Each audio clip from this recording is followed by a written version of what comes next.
할렐루야. 오늘 말씀 출애굽기 16장 말씀이 되겠습니다. 출애굽기 16장 6절에서 15절까지 봉독하도록 하시겠습니다. 모세와 아론이 온 이스라엘 자손에게 이르되 저녁이 되면 너희가 여호와께서 너희를 애굽 땅에서 인도하여 내셨음을 알 것이요 아침에는 너희가 여호와의 영광을 보리니 이는 여호와께서 너희가 자기를 향하여 원망함을 들으셨음이라. 우리가 누구이기에 너희가 우리에게 대하여 원망하느냐. 모세가 또 이르되 여호와께서 저녁에는 너희에게 고기를 주어 먹이시고 아침에는 떡으로 배불리시리니 이는 여호와께서 자기를 향하여 너희가 원망하는 그 말을 들으셨습니다. 우리가 누구냐? 너희의 원망을 우리를 향하여 함이 아니요 여호와를 향하여 함이로다. 모세가 또 아론에게 이르되 이스라엘 자손의 온 회중에게 말하기를 여호와께 가까이 나아오라. 여호와께서 너희의 원망함을 들으셨느니라. 아론이 이스라엘 자손의 온 회중에게 말하매 그들이 광야를 바라보니 여호와의 영광이 구름 속에서 나타나더라. 여호와께서 모세에게 말씀하며 이르시되 내가 이스라엘 자손의 원망함을 들었노라. 그들에게 말하여 이르기를 너희가 해질 때에는 고기를 먹고 아침에는 떡으로 배불리리니 내가 여호와 너희의 하나님인 줄 알리라 하라 하시니라. 저녁에는 메추라기가 와서 진에 덮이고 아침에는 이슬이 진 주위에 있더니 그 이슬이 마른 후에 광야 지면에 작고 둥글며 서리같이 가는 것이 있는지라. 이스라엘 자손이 보고 그것이 무엇인지 알지 못하여 서로 이르되 이것이 무엇이냐 하니 모세가 그들에게 이르되 이는 여호와께서 너희에게 주어 먹게 하신 양식이라. 아멘. 오늘 말씀의 제목은 여호와께서 주어서 먹게 하신 양식이라는 말씀으로 나누도록 하겠습니다. 여호와께서 그들에게 주어서 먹게 한 양식에 대한 얘기가 나오는데 여기서 양식이 두 종류가 나오죠. 하나는 고기인 메추라기고 다른 하나는 만나입니다.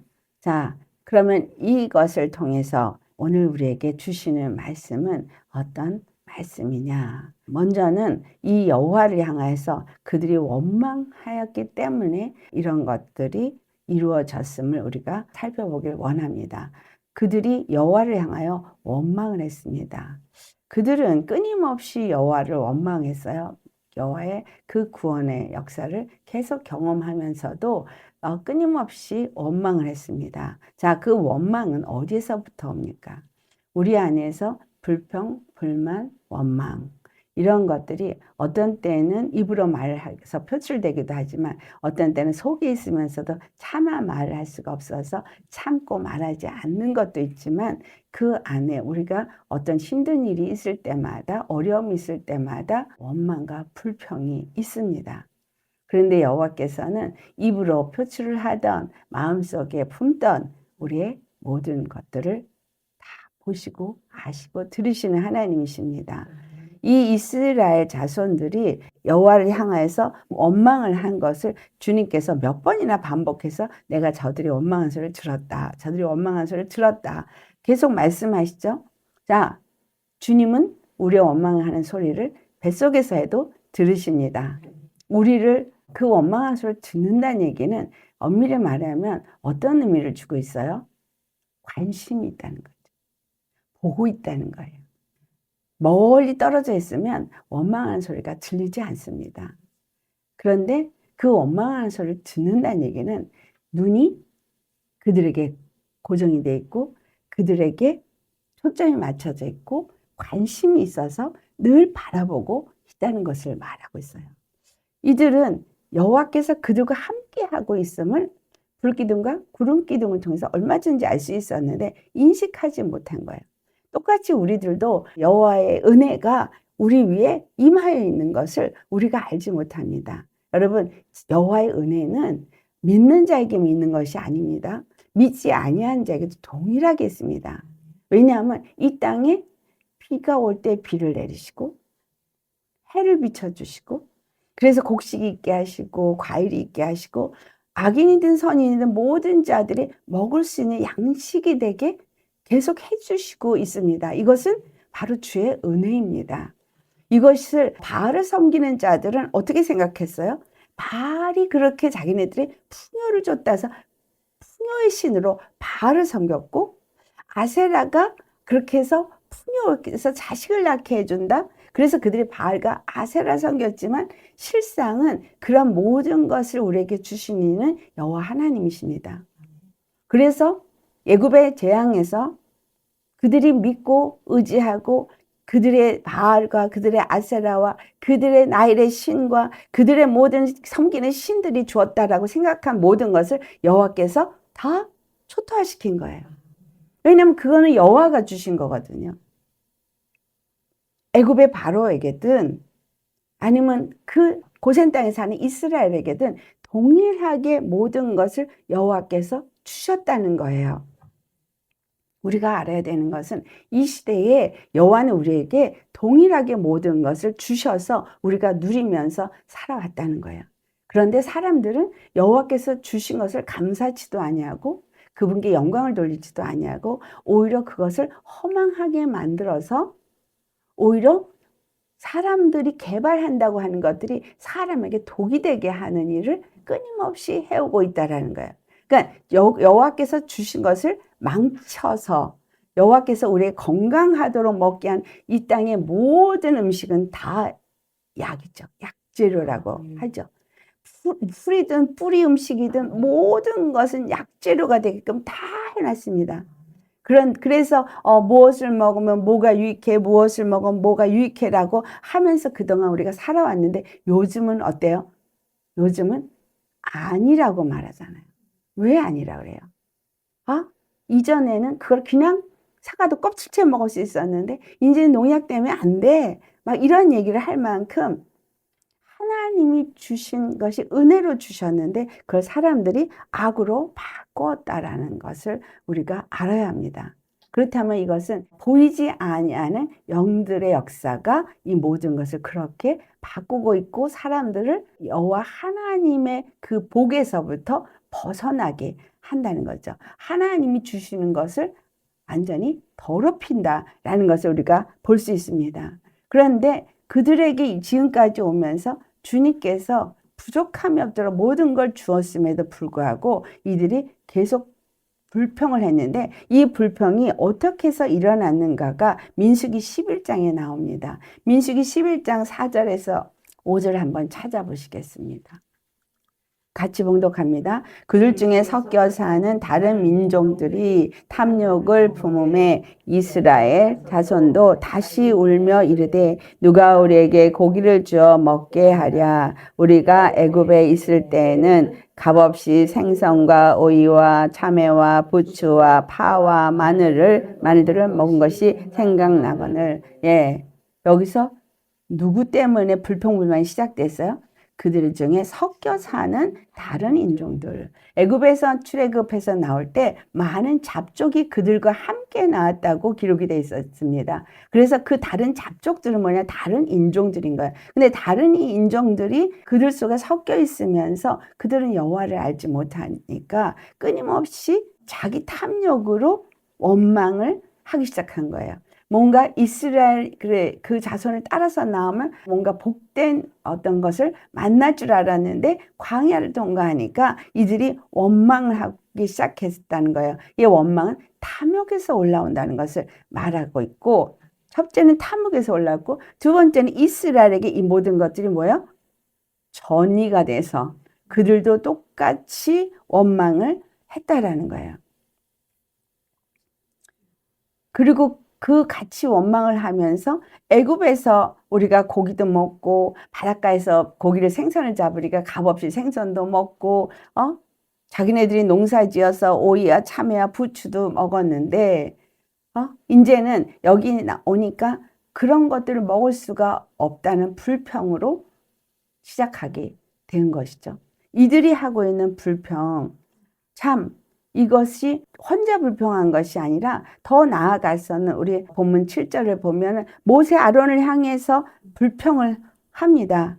그래서 모세와 아론을 향해서 불평하는 것은 그들을 애굽에서 이끌어낸 것은 여호와께서 그들을 보내셔서 그들은 그것에 따라 순종한 것뿐이고 많은 경험을 했음에도 불구하고 불평을 끊임없이 했다라는 거예요.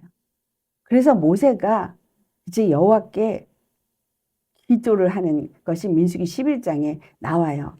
11절로부터 15절을 한번 같이 봉독하겠습니다. 모세가 여호와께 여짜오되 어찌하여 주께서 종을 괴롭게 하시나이까? 어찌하여 내게 주의 목전에서 은혜를 입게 아니하시고 이 모든 백성을 내게 맡기사 내가 그 짐을 지게 하시나이까? 이 모든 백성을 내가 배웠나이까? 내가 그들을 낳았나이까? 어찌 주께서 내게 양육하는 아버지가 젖 먹는 아이들 품듯 그들을 품에 품고 주께서 그들의 열조에게 맹세하신 땅으로 가라 하시나이까? 이 모든 백성에게 줄 고기를 내가 어디서 얻으리까? 그들이 나를 향하여 울며 이르되 우리에게 고기를 주어 먹게 하라 하온즉 책임이 심히 중하여 나 혼자는 이 모든 백성을 감당할 수 없나이다. 주께서 내게 이같이 행하실진대 구하옵나니 내게 은혜를 베푸사 즉시 나를 죽여 내가 고난 당함을 내가 보지 않게 하옵소서. 아멘. 이 백성들이 얼마나 불평을 하면 이 모세가, 그러니까 여기서 모세의 어떤 부분이 발견돼요? 심히 연약함이 발견되죠. 왜냐하면 모세가 그동안 여호와께서 그들에게 행한 모든 것을 경험하고 본인은 더 경험한 사람이에요. 그러면 여호와께서 능히 이들에게 주어서 먹게 할 수 있을 거라는 것 가지고 여호와 앞에 구했어야 하는데 모세는 지금 뭘 구했어요? 내가 저들을 베었습니까? 낳았습니까? 왜 나한테 이런 힘든 일을 시키십니까? 왜 나에게 저들을 마음으로 품어가지고 젖먹이는 어미가 저들을 품은 것 같이 그렇게 품고 저들을 그 약속한 데까지 나를 가게 하십니까? 차라리 나를 지금 즉시 죽여주시옵소서 라고 말해요. 여러분, 지도자들에 대해서 우리가 여기서 생각을 해봐야 됩니다. 이 교회에 목회를 하다 보면 지도자 반발이 있어요. 왜냐하면 죄인들인지라 자기 생각과 목회자의 생각과 다르다 보니까 어떤 때는 목회자가 가는 방향을 이해할 수가 없기도 하고 또 자기의 의를 드러내서 반발을 일으켜서 교회마다 장로님들끼리 다투고 장로와 목사가 다투고 뭐 이런 많은 다툼이 일어나고 그래서 교회가 깨지는 일도 있고 많죠. 자, 여기서 우리에게 참 중요한 걸 가르쳐 주는데 모세가 주님 앞에 부르짖음 속에서 모세는 뭐라고 말해요? 내가 저들을 베었습니까? 내가 저들을 낳았습니까? 내가 저들을 어떻게 품고 갑니까? 라고 말하잖아요. 그럼 여기서 우리가 알아야 하는 것은 정말 사람은 할 수 없다는 거예요. 사람은 이렇게 어떤 불평불만이 오고 어떤 절박함 가운데 놓여 있을 때 사람을 할 수 없다는 거예요. 여러분, 앞으로 다가오는 식량난이나 어떤 경제적인 문제가 있어서 여러분들이 힘들고 어려움이 있을 때 저한테 불평불만을 하고 원망을 한들 제가 여러분의 그 문제를 해결해 줄 수 있는 능력은 없습니다. 자, 그렇다면 여기서 모세가 얘기한 것처럼 나를 즉시 죽여주시옵소서 해야 되겠느냐라는 거예요. 그래서 우리는 지금 여기서 중요하게 주님이 이걸 통해서 가르쳐주고 있는 메시지들이 있습니다. 그걸 잘 발견하셔야 됩니다.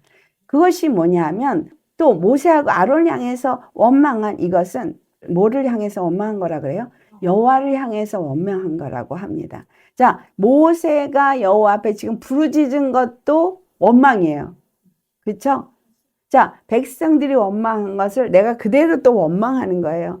여호와가 누구신지를 안다면 여호와 앞에 그냥 부르짖고 기도를 했으면 되는데 그 원망을 듣고 내가 저들을 배웠으니까 저들을 낳았습니까? 왜 나한테 이걸 책임을 맡기십니까? 이 책임이 심히 중요해서 내가 할 수가 없습니다. 차라리 죽고 내가 은혜를 입는 것이 내가 죽는 게 은혜를 입는 거라고 말하는 거죠. 그래서 목회를 하다가 보면 힘이 들어서 정말 차라리 그냥 죽었으면 좋겠다 이런 소리가 나올 때가 있습니다.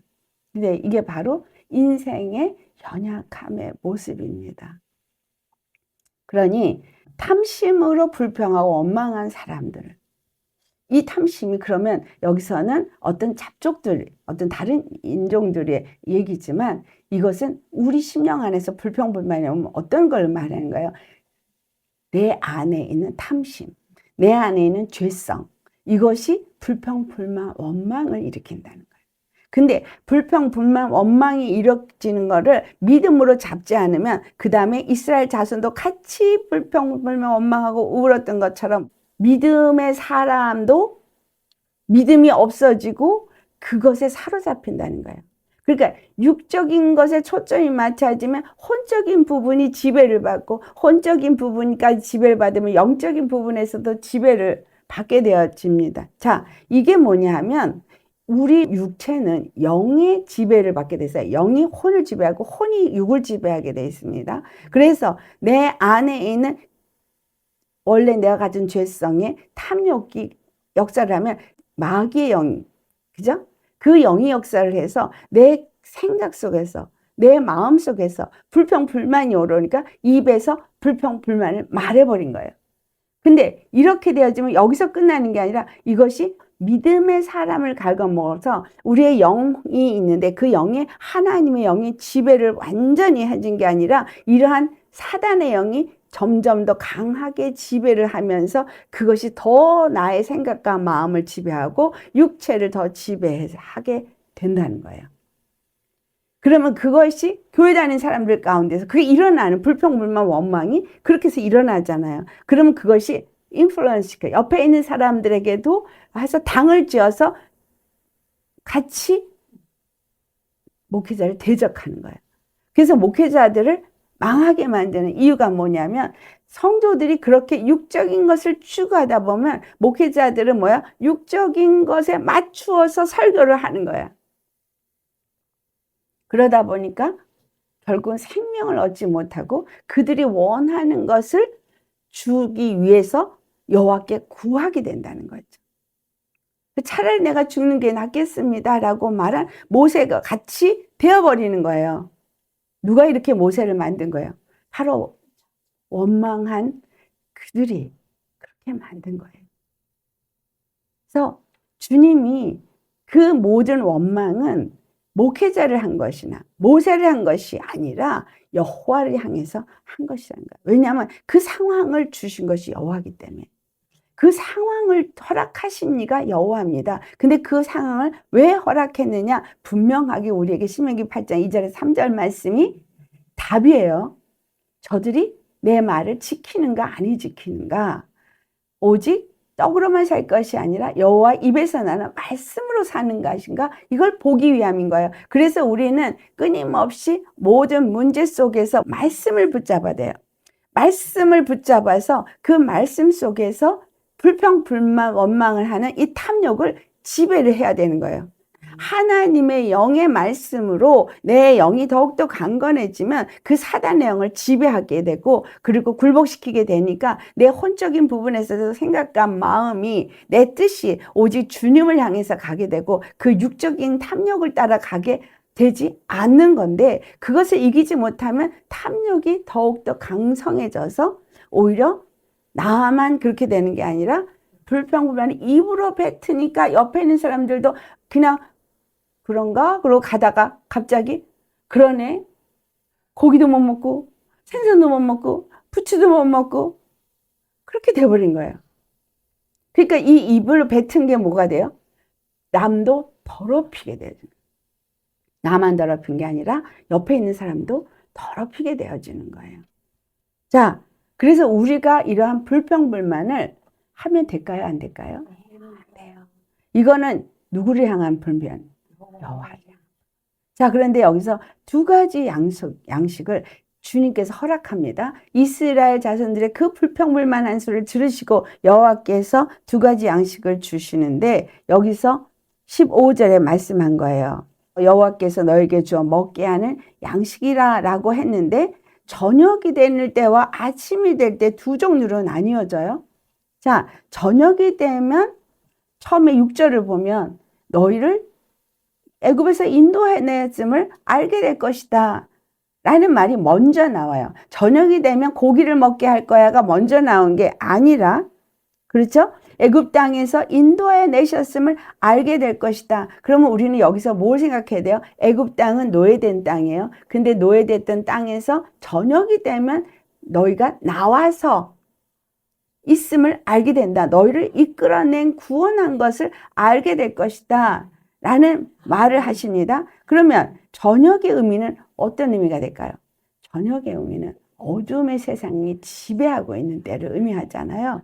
근데 그때에 뭘 주냐? 애굽 땅에서 인도하여 내셨음을 알게 된다는 것은 여호와께서 그들 가운데서 그들이 부르짖고 구하는 양식을 주신 때에 너희가 내가 애굽에서 내가 노력해서 고기를 먹고 노력해서 생선을 잡고 내려서 그게 아니라 주님께서 주시니까 먹게 되는구나 라는 걸 알게 된다는 거예요.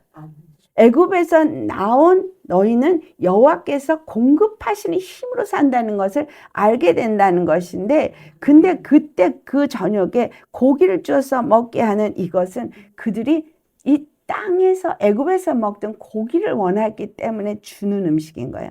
그러니까 이 음식은 어떤 음식이에요? 땅의 음식이에요. 땅의 음식.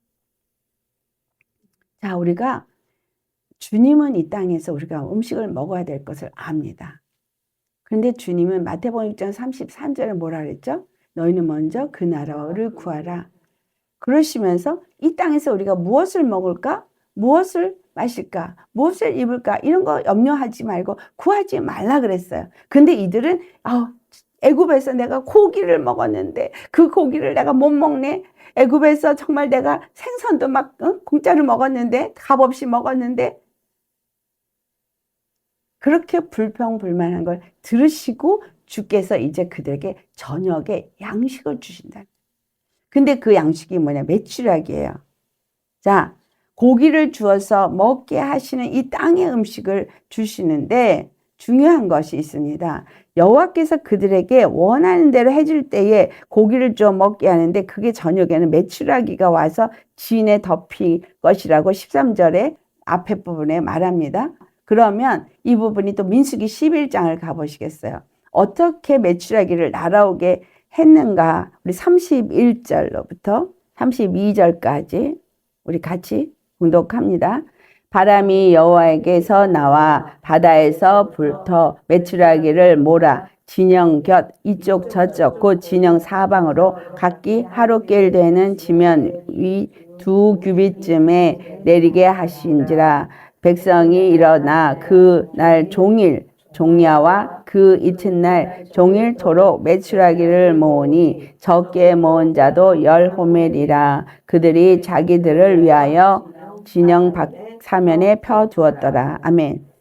이 메추라기가 여호와께서 나와서, 그러니까 즉 여호와께서 천사를 보내셔서, 그죠? 천사를 통해서 바람이 불게 하는 거예요. 바람이 부니까 메추라기가 몰아서 그냥 어디서부터 왔는지 동서사방 이쪽 저쪽에서 다 메추라기가 날라와가지고 진영에 다 덮인 거예요. 총알 하나 쏘지 않았어요. 그냥 다 와서 그냥 덮였어. 그러니까 그들이 이것을 먹는데 어느 정도로 먹게 되냐 하면은 민수기 11장 19절에서 20절 같이 봉독합니다. 하루나 이틀이나 닷새나 열흘이나 20날이 먹을 뿐 아니라 이 냄새도 싫어하기까지 한 달 동안 먹게 하시리니 이는 너희가 너희 중에 계시는 여호와를 멸시하고 그 앞에서 울며 이르기를 우리가 어찌하여 애굽에서 나왔던가 함이라. 네, 이들이 여호와를 멸시하면서 이제 고기를 못 먹은 것에 대해서 원망을 하니까 여호와께서 그들에게 고기를 주는데 하루 이틀 닷새 열흘이 아니라 한 달을 먹게. 하시는 거예요. 그냥 질려서 냄새가 나서 싫을 정도로 먹게 하십니다. 그런데 중요한 것은 그곳에 나와 있는 사람들이 질릴 정도로 먹게 하시는데, 탐심으로 그 고기를 먹으면서 울부짖은 자들에게는 하나님이 어떻게 하시는가가 33절에 34절에 나옵니다. 같이 봉독합니다. 고기가 아직 이 사이에 있어 씹히기 전에 여호와께서 백성에게 대하여 진노하사 심히 큰 재앙으로 치셨으므로 그곳 이름을 기브하닷야라 불렀으니 욕심을 낸 백성을 거기 장사함이었더라. 아멘. 자, 우리가 이거를 아셔야 돼요. 광야의 길은 여기서 본 말씀을 보니까 탐심이 장사되는 곳이구나. 그렇죠? 양식을 구하는데, 양식을 구해서 양식을 주시는데 질릴 정도로 주십니다. 그런데 그것을 불평불만한 사람은 그것을 먹어서 목구멍에 넘어가기 전에 이 사이에 꼈을 때 죽어요. 여호와 앞에서 여호와께서 불평불만할 때 그 많은 사람들이 60만 대군에다 플러스 여자, 아이까지 하면 200에서 300일 것이라고 추적하는 그 많은 사람들이 먹을 고기를 주었다는 거예요. 근데 불평불만한 사람들에게는 하나도 맛을 보지 못하게 했다라는 거예요. 우리가 탐심은 이 땅의 광야 속에서 가지고 구할 수 있겠으나, 탐심으로 구한 것은 여호와께서 하나도 그것을 얻지 못하게 하시는데, 그들에게 주긴 주되 그것을 누리지는 못하게 하신다는 거예요. 탐심으로 구하면 주신다는 거예요. 주긴 하는데 누리지는 못한다 라는 것을 여기서 말씀해 주고 있습니다. 그리고 그들이 탐심과 함께 장사 지내는 것을 말해주고 있습니다. 그렇기 때문에 우리가 이 땅을 살면서 예수님을 믿는데, 예수님을 믿는다고 하면서도 탐심으로 주님 앞에 계속 구하거나 원망을 하거나 할 때 그들은 여호와께서 주시는 양식을 먹을 수가 없다는 거예요.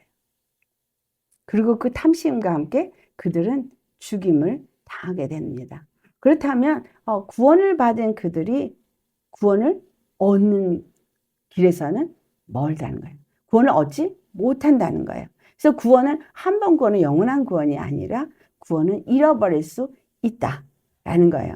이 탐심을 버리지 아니하면 구원을 잃어버릴 수 있다라는 거예요. 탐심은 뭐라 그랬죠? 우상 숭배라고 했잖아요. 골로새 3장 5절에. 그렇죠?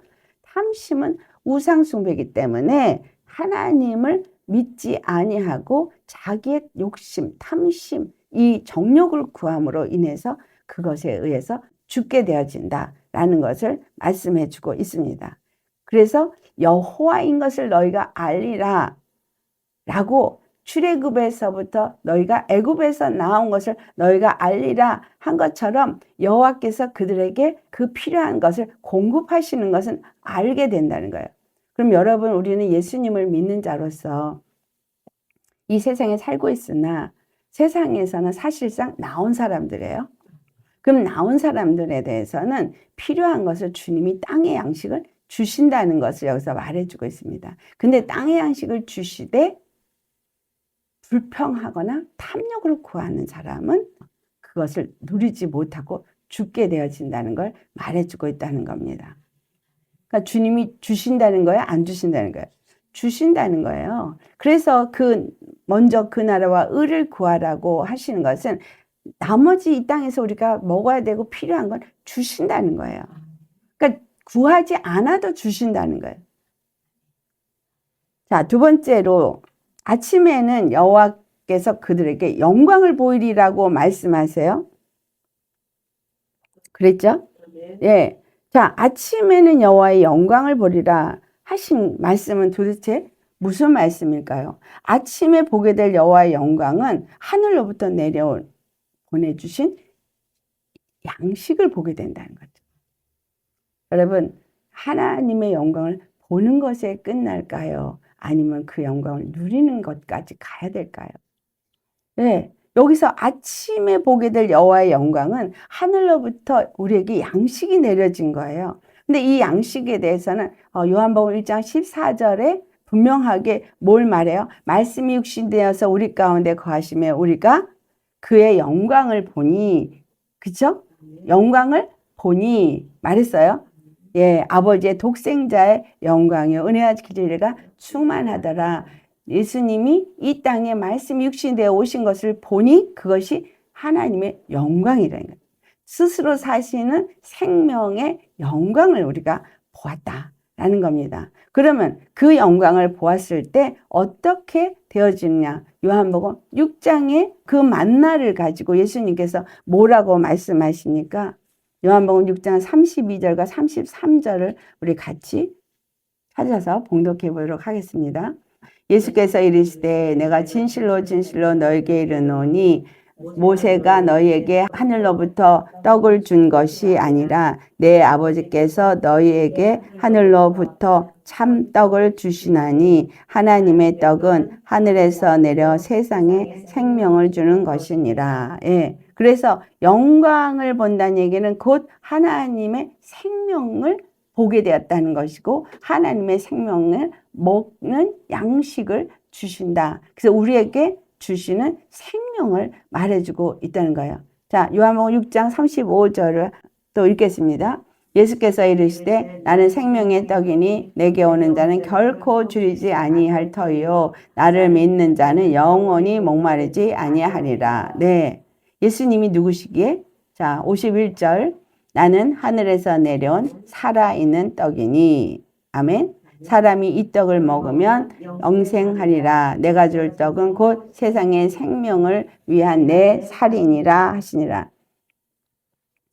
자, 그들이 아침에 그 영광을 볼 때 주님은 뭐라고 오늘 본문에서 말씀했어요? 아침의 떡으로 배불리리라 라고 말씀하세요. 아침에 그 떡으로 배불리리라. 그러면 밤은 어둠이 지배하는 세상이고 아침은 하나님의 영광을 보는 세상을 의미하고 있습니다. 그러면 이 어둠의 세상은 사람들이 무엇을 구한다는 거예요? 세상 양식을 구하는 거예요. 땅의 양식을 구하는 거예요. 그러나 그 어둠에서 그것을 하나님은 이 어두운 가운데서 모두에게 똑같이 필요할 양식을 다 주시지만 탐욕으로 그걸 구한 자들은 심판을 받고 여호와의 진노 가운데 죽게 될 것을 말했어요.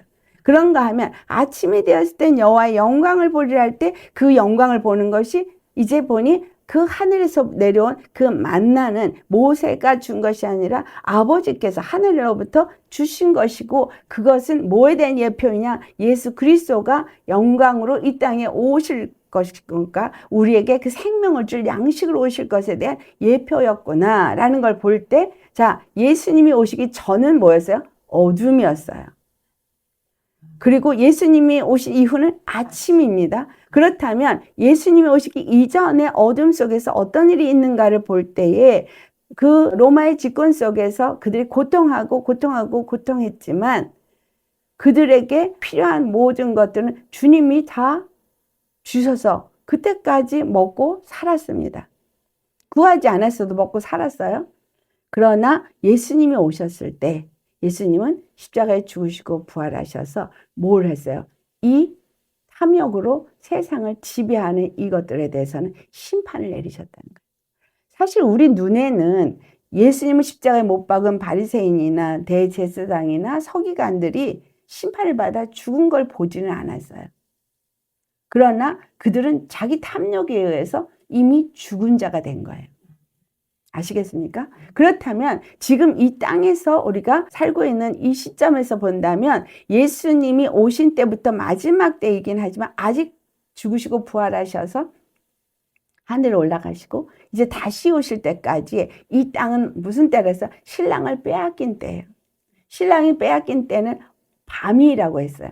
그런데 마태복음 25장에 그 밤이 키퍼감에 다 졸며 잘새 슬기로운 처녀와 미련한 처녀의 비유를 말씀해 주고 있습니다. 그래서 그들은 그 어둠 속에서도 여호와께서 공급하시는 땅의 양식은 먹고 살고 있었고 그러나 슬기로운 처녀와 미련한 처녀는 예수님이 다시 오실 예수님을 기다리는 정결한 처녀였다는 거예요.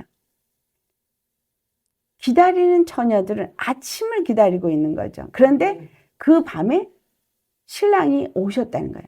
자, 밤에 오셨어요. 그러니까 예수님이 언제 오신 거예요? 밤에 오신 거예요. 마지막 때에 밤에 오신 거예요. 그러니까 예수님이 오셨을 때도 스틸 밤이고 아침은 아닌 거예요. 죽으시고 부활하셔서 하늘에 올라가서도 이 땅은 스틸 밤인 거예요. 그렇다면 아침은 언제인 거예요? 예수님이 오실 때. 그렇다면 예수님이 오신 것을 영광을 보는 자는 어떤 자가 아침을 맞이한 자예요? 문인방과 좌우 문설주에 피를 바른 집 안에 거하는 자는 밤이 사망 권세가 그들을 지나간 것처럼 우리는 예수님을 영접하고 믿고 그분이 주시는 양식인 예수님의 살을 먹을 때 나는 그 영광을 본 자가 되어지고, 그렇죠? 그래서 사도 요한이 뭐라 해요? 우리가 그 영광을 보았다라고 말하고 만져봤다고 말하고 있습니다. 그래서 이 땅의 어둠 속에서 빛을 보는 자가 어떤 자예요? 빛과 어둠이 나뉘어지게 하셨을 때 빛 가운데 거하는 자인 거예요. 그래서 실질적으로 창세기 1장에 빛과 어둠을 나누셨다 할 때 그 빛과 어둠을 나누신 것은 창조의 대략 중에서 밤이 있고 낮이 있는 거구나. 아니죠. 넷째 날에 분명히 밤낮은 낮째 날에 나오지 그것이 아닌 것을 알 수 있어요. 그 말의 의미는 어둠이 칠흑같이 어둠이 있고 흑암이 깊음에 있고 혼돈하고 공허하는 세상 속에서 빛이 오셨는데 그 빛이 혼돈하고 공허한 세상 속에서 빛으로 오셨는데 어디에 왔냐면 바로 믿는 자 안에 임하신 거예요. 이 땅에 오신 예수님은 빛으로 왔지만 예수님을 만나보지 못했어요. 왜 사람들이 빛 가운데 나오지 않았어요? 왜 그 영광 가운데 나오지 않았어요? 그것은 그들이 그것을 어둠을 더 빛보다 사랑했기 때문에, 그러니까 그들은 아침이 온 것을 부인한 자들이잖아요. 빛이 온 것을 부인한 자들인 거예요. 자, 그러나 예수님을 영접한 자, 그 이름을 믿는 자들에게는 하나님의 자녀가 되는 권세를 주셨고 그 빛이 우리 안에 임하여서 이제는 성령으로 우리 안에 빛으로 임하신 자만이 그분을 알게 된 거예요. 보게 된 거예요. 느끼게 한 거예요. 그래서 구별된 거예요. 그래서 빛과 어둠은 세상에 있는 저 밤과 낮을 말하는 해가 있을 때와 없을 때가 아니라 영적인 빛과 어둠을 나누는 시대를 말해주고 있구나라고 생각하면 우리가 바로 빛 가운데 거하는 아침을 맞이한 자라는 거예요. 그래서 우리는 예수님을 믿는 사람은 뭐야? 항상 예수님을 영접한 그 순간부터 항상 아침이어야 돼요. 여러분 심령은 항상 아침입니까? 항상 예수님의 영광을 보십니까? 자, 예수님이 그 영광을 보시는 그 시점은 어떻게 됐어요? 아침에 그들은 이슬이 땅에 내리는 것을 보았다라고 말해요. 이슬. 네. 만나가 이슬이 만나로 변해지는데 아침이라니까 이슬이 있고 그 이슬이 금방 사라지는 것 같이 했는데 나중에는 마른 가시 같은 만나로 변했다라고 말하고 있어요. 자, 이슬. 주의 말씀이 우리에게 임할 때 어떻게 임한다는 얘기야? 이슬처럼 임한다는 거예요. 여러분, 이슬처럼 주의 말씀이 임할 때에 이슬은 어떻게 하죠? 잠시 있다가 그냥 없어진 것 같이 촉촉했다가 그냥 없어지는 것 같이 그렇게 느껴지는 게 이슬입니다. 그런데 이 이슬이 우리 안에 임할 때 우리는 이것이 생명의 양식이 만나로 우리 안에 임해야 합니다. 근데 다 이슬이 만나가 되어지는 게 아니라 그걸 거두러 간 자만이 그것을 만나로 얻을 수 있었어요. 매일같이 한 오매를 거두러 간 자만이 그걸 얻을 수 있었습니다. 그래서 주의 말씀이 이슬처럼 우리에게 내리는 것을 우리 신명기 32장에 한번 가보시겠어요? 신명기 32장 2절에 말씀하는 것이 우리에게 이해를 돕습니다. 자, 거기서 뭐라고 말하냐? 내 교훈은 비처럼 내리고 내 말은 이슬처럼 맺히나니 연한 풀 위에 가는 비 같고 채소 위에 단비 같도다. 아주 연하고 아주 부드럽게 아주 정말 여리여리하게 이렇게 건드리면 금방 없어지는 그런 것 같이 임하는 거예요. 주님의 말씀은 딱딱해가지고 푹 집을 수 있게 하는 게 아니라 아주 연해서 이게 건드리면 다 없어질 것 같은 그렇게 연하게 우리에게 임한다는 거예요. 주의 말씀이 이슬처럼. 이슬이 어떤지는 아시죠? 그렇게 임하는데 이것이 바로 여호와께서 주신 입의 말씀이라는 거예요. 입의 말씀이 여호와께서 주시는 교훈이 비처럼 성령이 비처럼 교훈이 임하고 그 말씀이 이슬처럼 우리에게 임하면서 내 안에 맺힌다는 거예요. 이슬이 내 옷깃을 적시고 이슬이 내 얼굴을 적시고 적시면 이슬에 계속 적시면 어떻게 돼요? 다 젖게 되죠. 우리가 그래서 봄비에 옷 젖는 줄 모른다 라고 말한 것처럼 아주 조금씩 주의 말씀은 그렇게 우리에게 임해서 우리를 변화시킵니다. 자, 그래서 시편 133편 3절을 보면은 어떻게 이슬을 표현하냐면 헐먼 산의 이슬이 시온의 산들에 내림 같도다 라고 표현하는데 이것이 형제가 연합하는 것을 말하면서 그 3절에 하는 말입니다. 그래서 거기서 여호와께서 복을 명령하셨나니 곧 영생이로다.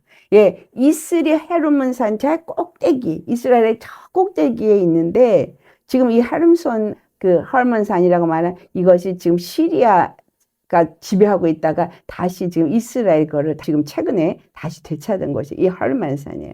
근데 이 헐몬산이 원래는 이스라엘 땅이었거든요. 근데 거기에 이슬이 내리면서 거기에 이슬이 나중에 그 요르단 강이 됩니다. 요르단 강의 시작이 바로 헐몬산에서 그 이슬이 요르단 강이 되어지는 거예요.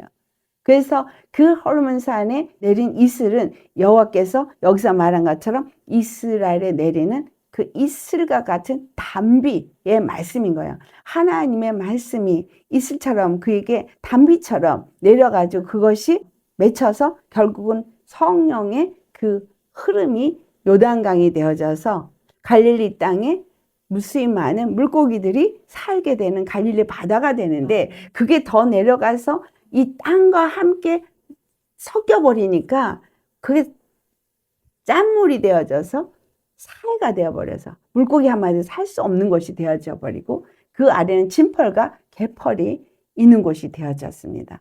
주님의 생명수의 강의 말씀이 우리에게 이슬처럼 비처럼 그 말씀이 우리에게 임할 때에 그 말씀을 잘 받아 먹고 흘러내려가는 사람은 바로 그 갈릴리 호수의 그 물고기가 많아서 예수님께서 그 물고기를 베드로로 하여금 사람을 낚는 어부가 되게 하겠다 한 것처럼 그 물고기를 잡는 어부가 되어진 그리스도의 제자가 되어지는 사도가 되어지는 그와 같은 일이 있는가 하면 그것이 땅과 접하면 저 사해같이 되어져 버리는. 그래서 이스라엘 그 땅 자체에서 우리에게 복음을 말해주고 있다는 거예요. 그래서 여호와께서 이제 그들에게 주시는 이 새벽 이슬, 이건 곧 생명의 양식의 만나인데 이것이 뭘 말하냐? 아, 예수 그리스도를 통해서 주시는 말씀이구나. 이것이 생명의 양식이구나. 그걸 예수님이 내가 하늘로부터 내려온 산떡이다. 참떡이다. 생명을 주는 떡이다. 이렇게 말씀했다는 걸 우리가 알아야 합니다. 그래서 주님께서 그들에게 한 것은 아침에 떡으로 배불리고 나서 내가 여호와 너의 하나님인 줄을 알리라 하라 라고 말씀하세요.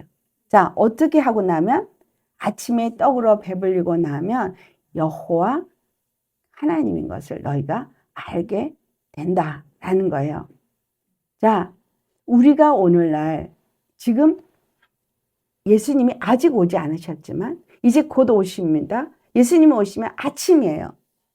그럼 그 아침이 될 때까지 누가 이 말씀을 먹고 아침을 맞이하냐면 이슬과 같이 누구도 알아보지 못하는 진리의 말씀을 받아 먹은 자들이 생명을 얻은 자들인 거예요. 그냥 세상은 받지 못해요. 세상은 알지 못해요.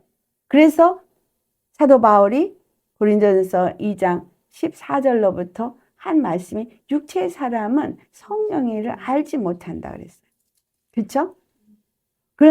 그러나 성령의 사람은 모든 것을 다 분별하고 판단하고 아무에게도 판단을 받지 않는다고 했어요. 자, 여러분은 지금 주님의 말씀을 받을 때 지금 저녁에 주는 그 매출하기에 초점이 맞춰져 있습니까? 아니면 아침에 주는 여호와의 영광에 초점이 맞춰져 있습니까? 여호와의 영광에 초점이 맞춰져 있는 사람은 그 아침에 이슬이 그들에게 임하고 그것을 만나러 거둬들이는 것처럼 우리는 매일같이 그 매출하게 고기에 땅의 음식에 초점이 맞춰진 자가 아니라 그 아침에 먹게 될 하늘로부터 주시는 양식인 생명, 여기에 초점이 맞춰지게 된다는 거예요. 주님은 반드시 이것을 가르시는데 탐욕과 불평과 원망으로 땅의 것을 구하는 자들에게는 진노와 저주가 임하고 심판이 임하지만 여호와의 하늘로부터 주시는 생명의 양식을 구하는 자에게는 그 말씀이 그들에게 하나님의 영광을 경험하게 하신다는 거예요. 그래서 이 땅에 지금 일어나고 있는 일은 바로 이 밤에 속한 자인가 낮에 속한 자를 구별하는 거예요. 저녁에 주는 양식을 찾는 자이냐 아침에 주는 양식을 주는 것을 찾는 자이냐 구별시킨다는 거예요. 그래서 내가 아침에 얻을 그 양식, 하늘로부터 주는 양식을 구하는 자는 하나님의 영광을 보게 됩니다. 주님의 말씀을 여러분 계속 받다 보면 여호와의 영광을 임하게 돼요. 그렇다면 한 예를 들어서 예수님 십자가에 달리셨어요. 십자가에 달리셨는데 내가 예수님의 십자가에 달린 이것을 영광으로 보십니까? 아니면 저주로 보십니까? 십자가에 달린 이것이 밤으로 본 거냐, 이것이 아침으로 보느냐의 차이는 어디서 얻게 되어지냐면 제자들이 예수님을 따라다니면서 공생애를 같이 겸했지만 예수님 십자가에 달릴 때 그들은 모두 도망갔어요. 아무도 남아있는 자가 없었어요. 근데 다 도망가고 누가 그 시체를 거뒀다고 성경이 말해요. 아리마대 요셉과 니고데모. 그 십자가에 달린 예수님을 내려서 무덤에 옮겼습니다. 그 이야기는 어떤 니고데모와 아리마대 요셉이 그 일을 했다. 그쪽에서 초점을 맞추시지 말고 오늘날엔 그 말씀을 우리가 어떻게 해석을 해야 되냐.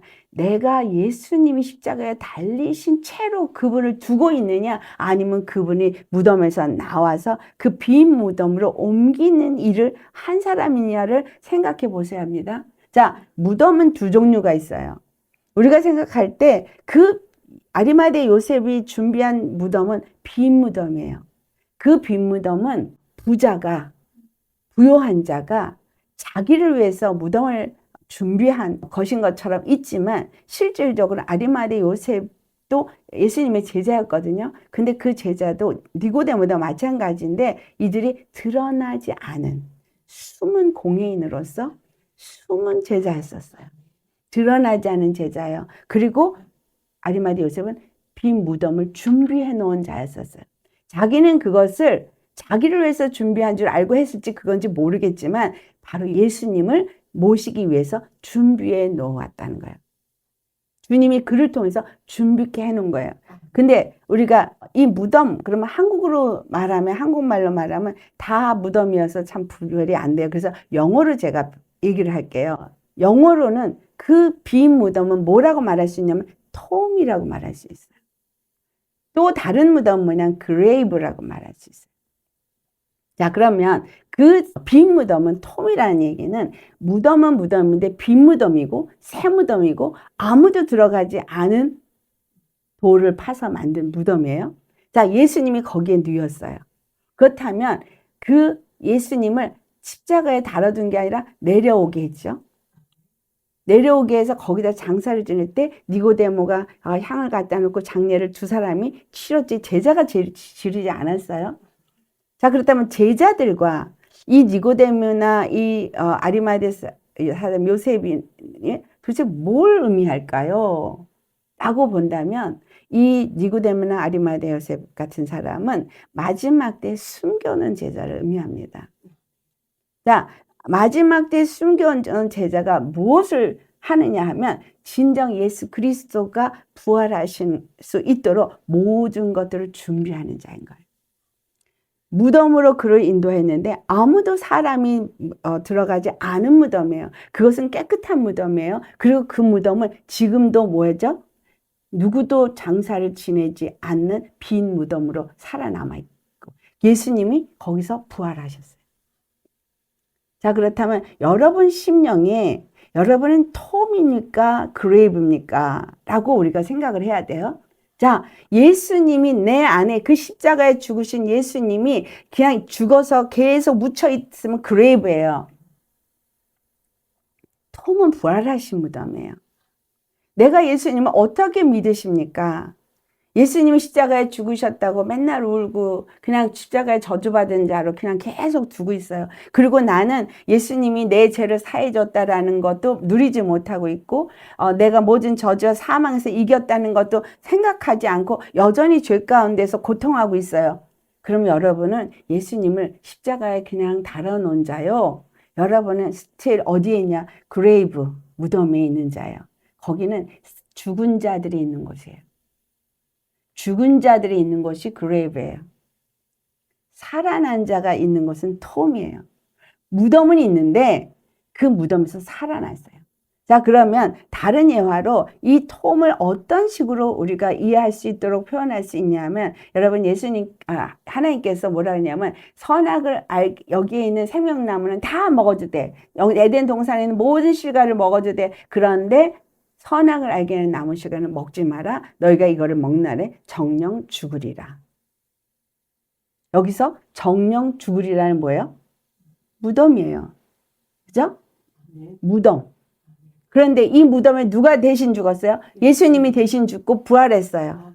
그래서 이 무덤은 실제로 무덤이지만 우리가 죽을 수밖에 없고 죽은 자가 묻힐 수밖에 없는 무덤이었지만 예수님이 대신 묻히시고 살아나셨기 때문에 빈 무덤이 되어졌어요.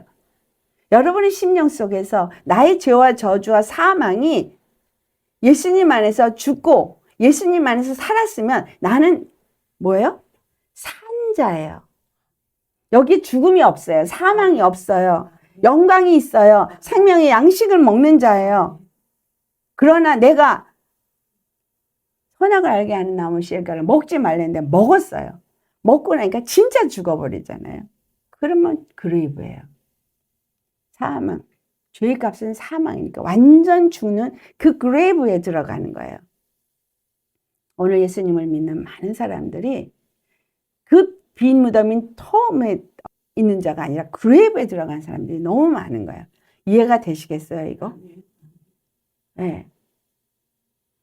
정말 예수님, 내가 묻힐 곳에 예수님이 묻히셨고 예수님은 부활하심으로 더 이상 사망이 그 무덤에는 없어요. 그 대신에 생명만 있어요. 그러니까 내가 죽을 육체인 이 무덤이 톰이 됐고 그레이브가 안 되게끔 예수님이 죽으시고 부활하신 거예요. 그래서 내 안에는 하나님의 영광을 보게 되는 거예요.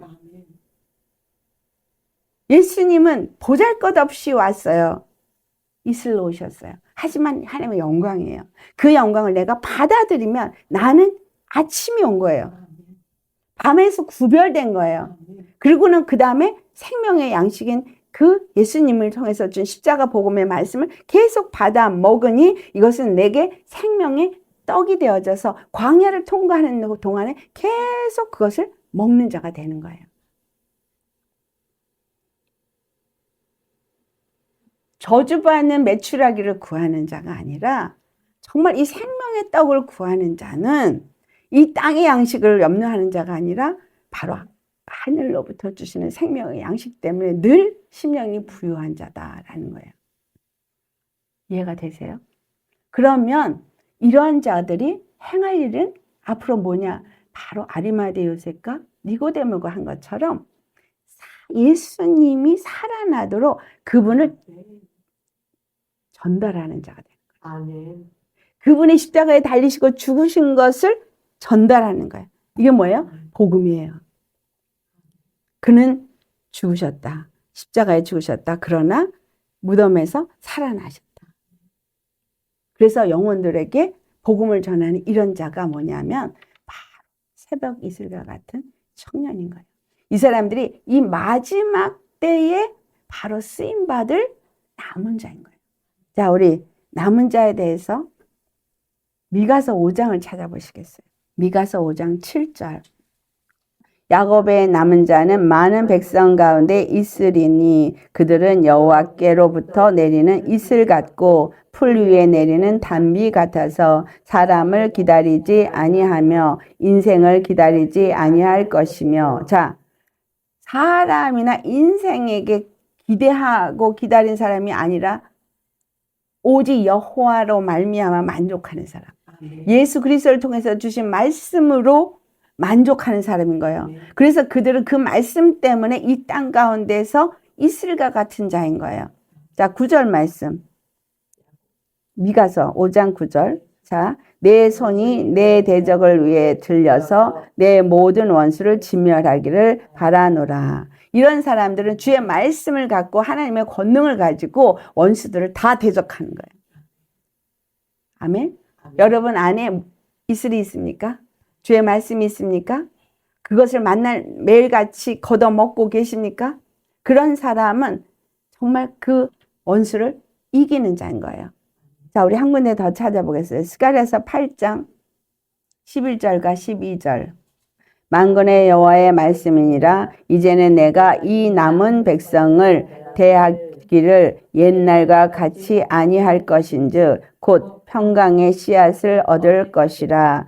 포도나무가 열매를 맺으며 땅이 산물을 내며 하늘은 이슬을 내리리니 내가 이 남은 백성으로 이 모든 것을 누리게 하리라. 아멘. 네, 여호와께서 이슬을 내리기 때문에 모든 것들을 누리게 하신다. 자, 그러니까 이슬이 만나가 됐듯이 여호와께서 남은 자에게 내리는 이슬은 뭐예요? 끊임없는 하느님의 생명의 양식이 우리에게 주어져서 그것으로 먹고 살게 하신다는 거예요. 그래서 여러분은 2025년 한 해를 바로 이 이슬과 같이 우리에게 내린 생명의 양식을 먹고 사는 것으로 만족할 수 있는 자가 되시기를 예수님을 축원합니다. 이런 사람이 마지막 때 남은 자로서 그 아리마대 요셉과 니고데모처럼 바로 숨은 자예요. 숨겨진 자예요. 드러나지 않아요. 세상에서 막 제자라고 사도라고 막 드러나는 게 아니라 드러나지 않지만 예수님의 그 십자가에서 달려있는 것을 내려오게 하는 자예요. 그리고 부활하는 것을 도운 자예요. 아멘. 예수님이 다시 오실 길을 준비하는 자입니다. 이 교회는 부활 생명이 나타나야 돼요. 아멘이죠? 아멘. 그래서 그걸 돕는 자, 은밀한 가운데 한 영혼이 부활 생명으로 예수님을 죽으시고 부활하신 예수님을 만나고 그분을 또 만족하고 그분을 증거하고 그래서 그분이 원하시는 뜻을 이루는 사람, 이가 바로 이 시대의 남은 자예요. 숨겨진 자입니다. 드러나지 않는 자예요. 그래서 여러분에게 하나님이 훈련시키는 것은 뭐예요? 탐욕을 따라가거나 세상에서 영광을 받기를 원하는 자로 훈련시키지 않는다는 거예요. 절대 영광을 세상에서 누리려고 취하려고 하지 마십시오. 빛도 없이 이름도 없이 영광도 없이 조용하고 은밀한 가운데 생명을 나누는 자, 영혼을 살리는 자 되시기를 예수님 축원합니다. 아멘. 그래서 우리가 신앙생활을 하면서 사람에게 인정받기를 원하고 칭찬받기를 원하고 뭔가 내가 정말 믿음이 있는 괜찮은 사람으로 인정받는 소리를 듣기를 원해요. 주님은 절대 이 남은 자들은 그러한 자를 세우지 않습니다. 아멘. 제가 수없이 여러분에게 말했죠. 우리 남은 자, 숨겨진 자라는 거. 그래서 드러나지 않는다는 얘기는 그만큼 빛의 갑옷은 입었지만 그 위에 겸손의 갑옷을 입은 자예요. 빛이 드러난 게 아니라 겸손에 가려진 자예요. 그래서 주님은 그런 사람들은 겸손을 훈련시켜요. 끊임없이 자기가 낮아져야 되는 순간을 경험하게 합니다. 사람들 앞에 칭찬받는 것을 우리는 근본적으로 좋아하게 돼 있어요. 그러나 정말 하나님의 마지막 때에 쓰임받는 남은 자는 하나님 앞에서만 칭찬받는 자요. 세상의 칭찬을 구하는 자가 아닙니다. 사람을 기다리는 사람이 아니에요. 세상에 그 어떤 것을 원하는 자가 아닙니다. 그런 자는 주님의 그 내려주시는 이스라엘, 그 영광을 늘 경험하는 아침을 살고 있는 사람이에요. 빛 가운데 사는 사람이에요. 그래서 우리 안에 어둠이 있으면 안 돼요. 늘 주의 말씀 때문에 기쁘고 늘 주의 말씀 때문에 행복하고 감사하고 빛이 있어야 돼요. 그래서 무슨 말을 들어도 하하하, 무엇을 봐도 하하하. 주님의 그 은혜 속에 있는 자는 앞으로 다가오는 환난 속에서도 하하하 하게 하실 겁니다. 정말 믿음의 사람, 정말 예수님을 피난처로 여기고 그 안에서 주신 생명의 양식만을 먹고 그것으로 만족하는 사람은 여러분 하하하 하게 하십니다. 아멘. 그런 삶을 누리기를 예수님으로 축원합니다. 아멘. 기도하시겠습니다. 할렐루야. 거룩하신 아버지, 여호와께서 주시는 그 양식은 참으로 우리에게 메추라기 같이 내려지나 진노의 심판에 이르게 하는 양식이 있는가 하면 정말 그 영광을 보게 하는 생명의 양식이 있습니다. 아버지요, 진실로 우리는 이 아침에 보게 될 여호와의 영광을 보는 자 되기를 원합니다. 예수님이 이 땅에 오셔서 정말 그 독생자의 영광으로 생명의 양식으로 빛으로 임하였지만 사람들이 빛보다 어둠을 더 사랑함으로 예수님께 나오지 않았습니다. 그러나 오늘 이 말씀을 들은 우리들은 아버지 진실로 예수님만으로 만족하고 예수님이 이슬처럼 내려주는 그 양식을 매일 아침마다 먹고 거둬들여서 그 양식으로 만족하는 자 되기를 원합니다. 세상에서 드러나지 않고 칭찬받지 않고 정말 세상에서 인정해 주지 않는다 할지라도 오직 예수님 앞에서 인정받는 자, 예수님이 시키시는 일에 충성하는 자, 드러나지 아니하고 주님의 그 뜻을 이루는 일에 합당하게 쓰임받는 자 되기를 원합니다. 니고데모나 아리마대 요셉처럼 드러나지 않았습니다. 그러나 정말 해야 될 중요한 일을 했습니다. 아버지여, 진실로 우리는 두려움 없이 주님 해야 할 일을 담대하게 하게 하시고 예수님 안에서 온전히 물과 성령으로 거듭난 자로서 또 나아가서 많은 자들을 물과 성령으로 거듭나게 할 수 있는 자가 되게 하여 주옵소서. 이 진리의 말씀 속에서 오늘도 우리에게 또 양식을 주신 주님을 찬양합니다. 감사합니다. 우리 모두가 진실로 이 마지막 때 남은 자로서 아버지 영광만 나타내고 우리는 십자가 뒤에 가려진 자가 되게 하여 주옵소서. 오직 겸손의 옷을 입고 우리 주 하나님 아버지께만 영광 돌리게 하여 주옵소서. 감사하며 우리 주 거룩하신 예수님 이름 받들어 기도드리옵나이다. 아멘.